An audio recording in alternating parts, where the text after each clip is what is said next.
Ide pelo mundo inteiro e anunciai a toda criatura. Anunciai o Evangelho a toda criatura. Hoje a liturgia nos traz a festa da conversão do apóstolo São Paulo. Na primeira leitura tivemos o relato do próprio apóstolo sobre a sua conversão. Temos pouca oportunidade de ter um texto com essa originalidade. Como se deu a conversão de Paulo, conforme está nos Atos dos Apóstolos, no capítulo 9. Paulo fala do seu passado e do que nesse momento em que há uma grande transformação na sua vida. O Papa Bento XVI, na época, hoje falecido, Papa Emérito, ele manifestou que a vocação verdadeira, a conversão verdadeira, se mostra quando Cristo entra na vida da pessoa, dá um novo sentido e um rumo definitivo. Temos muitos personagens bíblicos e muitos santos na vida da igreja, que são para nós um grande testemunho, um grande exemplo. O encontro verdadeiro com Cristo deu novo sentido e um rumo definitivo nas suas vidas. Dentre eles, Paulo. Eu poderia estar dizendo de Mateus, eu poderia estar dizendo de Zaqueu, eu poderia estar dizendo de Madalena, poderia estar dizendo de Nicodemos, poderia estar dizendo de São Camilo de Leles, de Santo Agostinho, e assim são tantos e tantos, seja nas Escrituras, seja depois ao longo da história da igreja, pessoas que sua vida tinha um determinado objetivo, um determinado sentido, uma determinada perspectiva, e Cristo entrou e realizou uma grande transformação. Deu um novo sentido e um rumo definitivo. Então Paulo diz desse estar no caminho de Damasco, ele diz que ele era zeloso porque foi bem educado no judaísmo, então quis ser um verdadeiro judeu, na tradição dos seus pais. E testemunha também que com que excesso eu perseguia os que seguiam o caminho no texto aqui de Paulo é o discipulado de Cristo. Aqueles que se mostravam cristãos, eu os perseguia com excesso, diz Paulo. Isso tudo para proteger a tradição dos meus pais, o judaísmo. Até aquela hora, Paulo ainda não nasceu em Cristo. Ele não consegue vislumbrar o significado da vida cristã, da vida nova em Cristo. Esse evangelho, essa narrativa de Lucas, de Atos 9, vai mostrar justamente esse momento. Uma luz irrompe na vida de Paulo. De maneira totalmente surpreendente. A partir desse momento, ele vai deixar de perseguir com excesso os que seguem o caminho e vai tomar parte no caminho. Vai agora viver o caminho. Vai viver o discipulado. Vai viver o seguimento. Será um grande apóstolo. Com aquele mesmo zelo que ele guardava a tradição de seus pais e com aquele mesmo ardor com aquele excesso que ele perseguiu os cristãos, agora nascendo em Cristo, no discipulado, vai colocar esse mesmo empenho, esse mesmo entusiasmo, essa mesma força, essa mesma entrega para ser um anunciador do Evangelho. Ide por todo o mundo, anunciai o Evangelho a toda criatura. Paulo, lá nos primórdios da igreja, ele vai oferecer a sua grande contribuição para que o Evangelho possa transpor aquele estreito espaço ali da Palestina. começa a ser um grande pregador que rompe, né, muitas fronteiras para que o Evangelho chegue aos povos, chegue às culturas. Sendo perseguido, continua evangelizando. Sendo preso, continua evangelizando. Paulo não perde a oportunidade de evangelizar. Ele mesmo diz que sabe em qualquer circunstância, né, oportuna e inoportunamente, ser um evangelizador.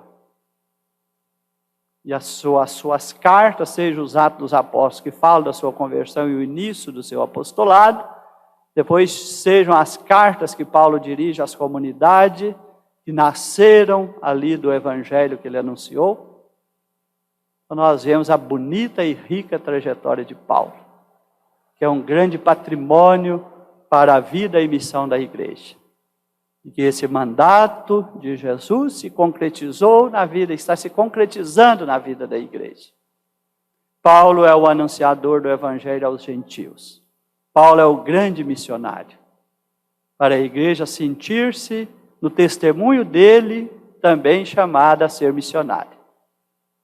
Não se contentar com pequenos limites do anúncio do evangelho, mas entender o anúncio do evangelho para além de qualquer obstáculo, de qualquer fronteira que possa significar, aqui está o limite do anúncio. Paulo é esse que se entrega por inteiro. Aquele que crer e for batizado será salvo. Nós conhecemos a passagem que diz, mas como podem crer se não for anunciado?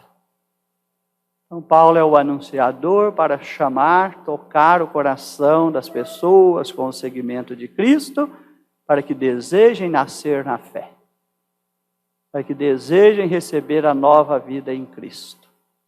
A igreja está no mundo também para levar o evangelho de Cristo ao coração das pessoas e despertar delas esse desejo verdadeiro de viver o evangelho, de entrar no discipulado.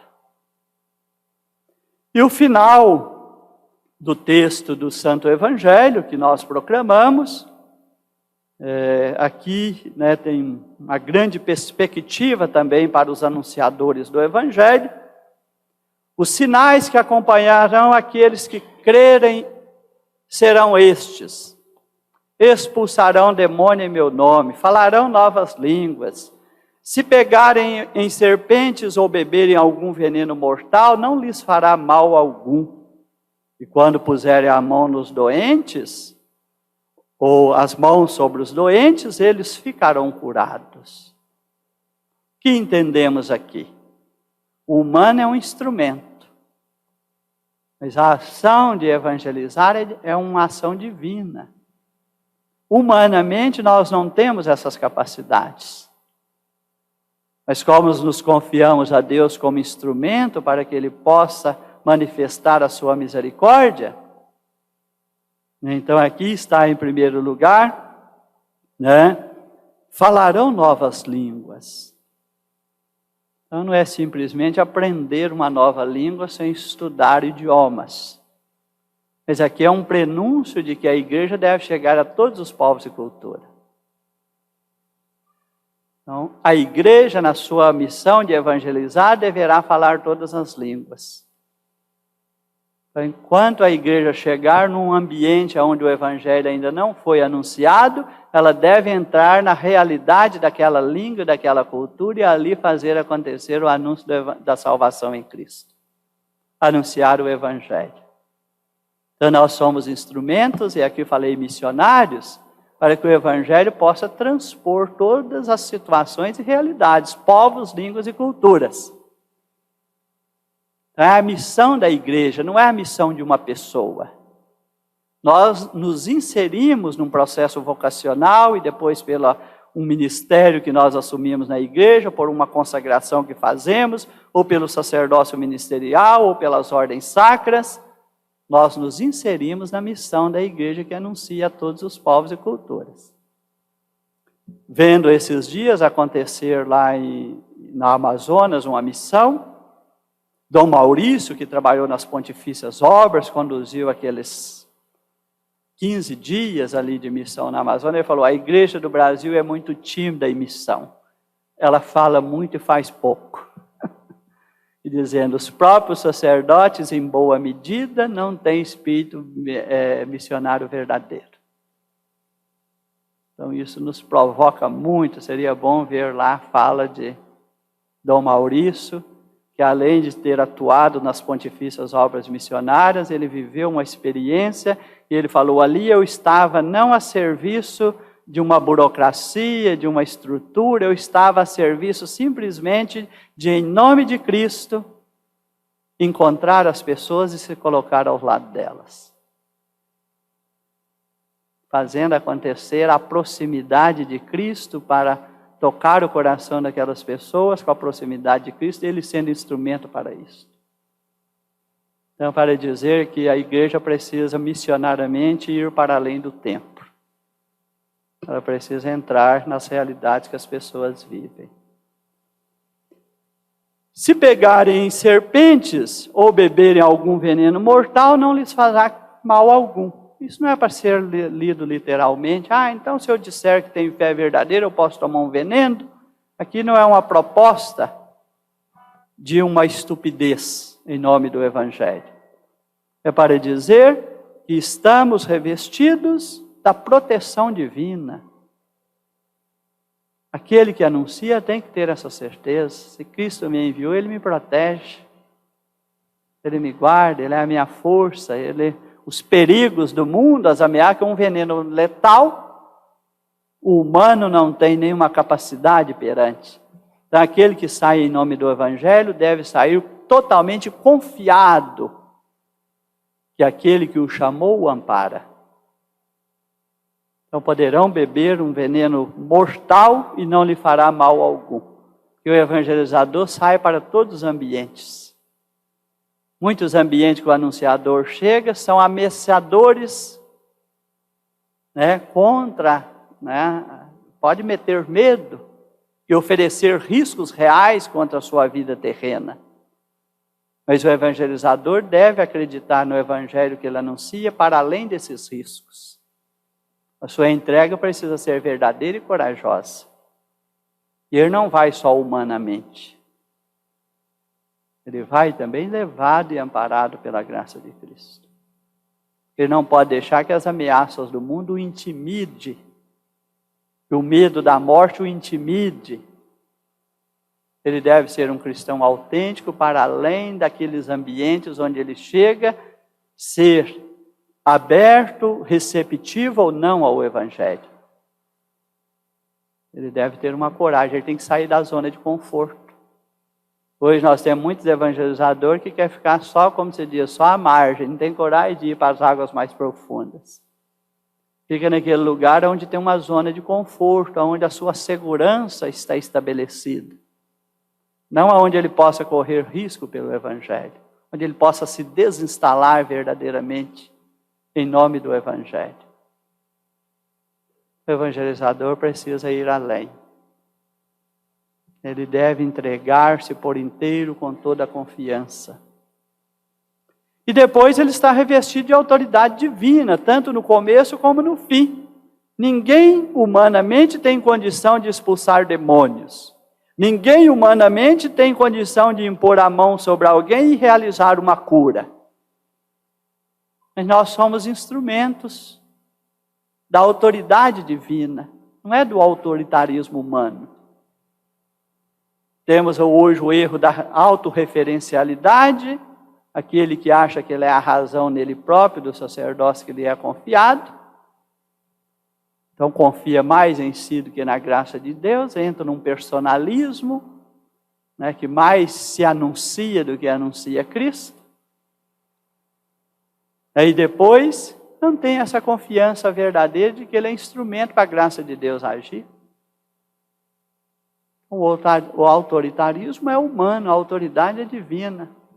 Então quem é muito autoritário, como um consagrado de Deus, é porque ele tem pouca confiança, ele não tem consciência da autoridade maior que ele tem. Ele precisa ser autoritário humanamente para se impor às pessoas. Agora aquele que está revestido de autoridade humana, ele aproxima com amor das pessoas e se torna instrumento para Deus agir na vida das pessoas. Aí ele pode expulsar demônio, aí ele pode curar, porque a graça e o amor de Deus agem através dele. Basta ele aproximar com amor, e Deus terá nele um instrumento para exercer o seu poder. Ele tem essa autoridade consagrada. Estamos aqui no ano vocacional, falando de vocação de Paulo, conversão de Paulo, e falando de vocacionados, e terceiro ano vocacional da igreja no Brasil. Corações ardentes, pés a caminho. Da igreja do Brasil para esse ano vocacional, escolhe 2 textos bíblicos. Escolhe o texto de Lucas 24, versículos 32. Jesus caminha com os discípulos de Emaús, e quando eles estão com ele, depois de muito ouvi-los, suas angústias, seus dramas, suas decepções, Jesus senta com eles à mesa, ali se dá uma refeição, significa também a Eucaristia da vida cristã, e ali o coração deles arde e eles entendem a Escritura. Com quem estivera no caminho. E daquele desânimo, daquela decepção, voltam cheios de coragem para o anúncio de Cristo. Então Cristo rompeu na vida de Paulo de maneira tão surpreendente, entrou ali, naquela refeição, tocou o coração dos discípulos de Emaús, fez com que eles saíssem da decepção, da angústia e se tornassem anunciadores fervorosos, pés a caminho. Então, primeiro, e depois nós vamos para o texto de Marcos, no capítulo 3, que é esse: Jesus escolheu quem ele quis para estar com ele e os enviar. Então, aquele que vai se tornar um evangelizador, primeiro precisa ter intimidade com Cristo para anunciá-lo. Senão nós vamos fazer um anúncio superficial. O anúncio de Cristo deve brotar da experiência de intimidade que temos com Ele. Para isso, precisamos primeiro estar com Ele demoradamente. Precisamos cultivar uma espiritualidade profunda, termos constância na oração, ter mais interesse em aprofundar no conhecimento da fonte da nossa fé. Dos textos sagrados, da palavra de Deus, da doutrina da igreja, conhecer de forma orante para anunciar a fé da igreja. Então nós precisamos, aquele anunciador, ele precisa estar na experiência de quem está pleno de Cristo para dar um transbordamento do Cristo. Paulo vai dizer ao longo da sua vida: já não sei se sou eu que vivo ou se é Cristo que vive em mim. Então, corações ardentes, pés a caminho. Ou o Senhor chamou para primeiro ficar com Ele, primeiro amadurecer na intimidade com Ele, e os enviar em seu nome. Ano vocacional, queremos criar na igreja um ambiente favorável, para a animação vocacional. Padre Hélio está aqui como o nosso coordenador diocesano do serviço de animação vocacional. Queremos falar mais sobre vocações, incentivar mais o despertar de vocações e rezar mais pelas vocações. E é muito bom para a nossa diocese diocesana poder hoje apresentar aqui nessa celebração, tornar público na vida da nossa igreja diocesana, que nós estamos admitindo 4 novos seminaristas vocacionados agora, se tornam seminaristas em nosso seminário maior em Belo Horizonte. E ao mesmo tempo, esse ano nós teremos ingresso de mais 4 vocacionados no ano propedêutico. E aqui nós temos seminaristas de todas as fases do nosso processo formativo. Os que vão ingressar no seminário maior vão ingressar agora para a fase do discipulado, para depois ir para a fase da configuração e depois da síntese vocacional. Então, o seminário não é só uma formação acadêmica, é um tempo de discernimento vocacional. É um tempo também de amadurecer na vida espiritual. E concomitante com a vida acadêmica, a formação intelectual. Mas a formação intelectual não é tudo na vida do novo padre. Não adianta ele ter formação intelectual e não ter espiritualidade. E para também, né, a igreja coloca o requisito, crescer na espiritualidade e também crescer na vida intelectual, no processo formativo, na oportunidade acadêmica que vai ter.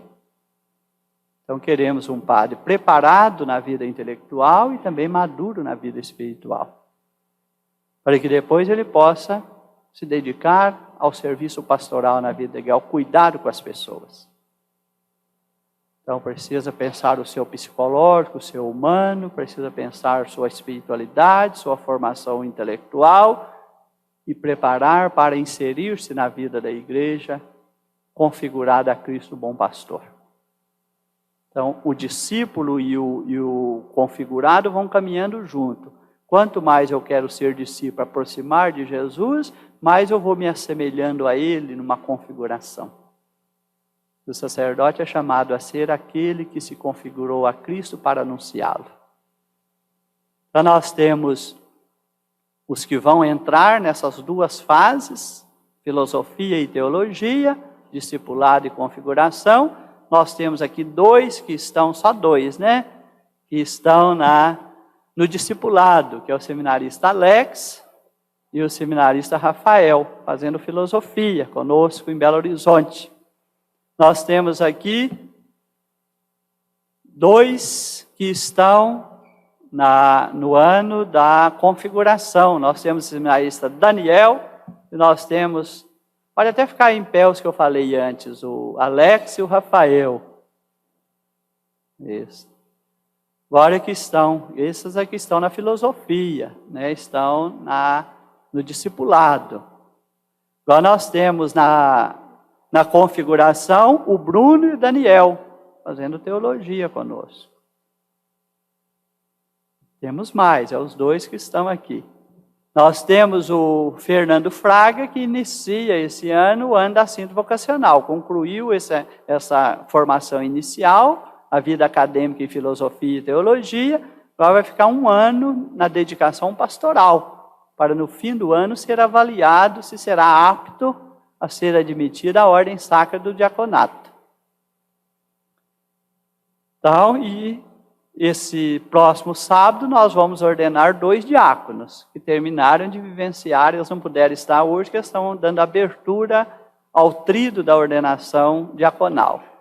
Então, graças a Deus, a nossa diocese tem, né, essas vocações. Hoje eu vou me ater mais a falar da vocação ao sacerdócio ministerial, não vai dar para falar da família, do catequista, do ministro da Eucaristia, esse grande leque, bonito leque da vocação. Mas quero dizer da importância, para não faltar sacerdotes na vida da igreja, nós temos 2 ambientes importantes. Nós temos o ambiente da vida familiar, a vocação ao matrimônio. Casais que queiram constituir família na graça do matrimônio e cuidar espiritualmente da sua família como uma verdadeira igreja doméstica. Daí vem as melhores vocações para a vida da igreja. Então precisamos educar nossos adolescentes, jovens e até já nossas crianças para pensar a família a partir dessa entrega para viver a comunhão de vida na graça do santo matrimônio. E é dali, constituindo família na graça do matrimônio, vivendo esse mútuo amor, essa mútua doação, tornando ali um ambiente favorável para que possa nascer uma criança do amor conjugal, ali naquele ambiente favorável, onde se tem uma vida espiritual verdadeira. A criança que ali crescer, ela vai ser capaz de discernir e sentir o chamado de Deus. Porque a família é um ambiente favorável. Outro ambiente favorável é a vida da comunidade. Igreja também que tem uma espiritualidade muito superficial, que é só um ritualismo, que não tem uma vivência de fé verdadeira, dificilmente virão vocações.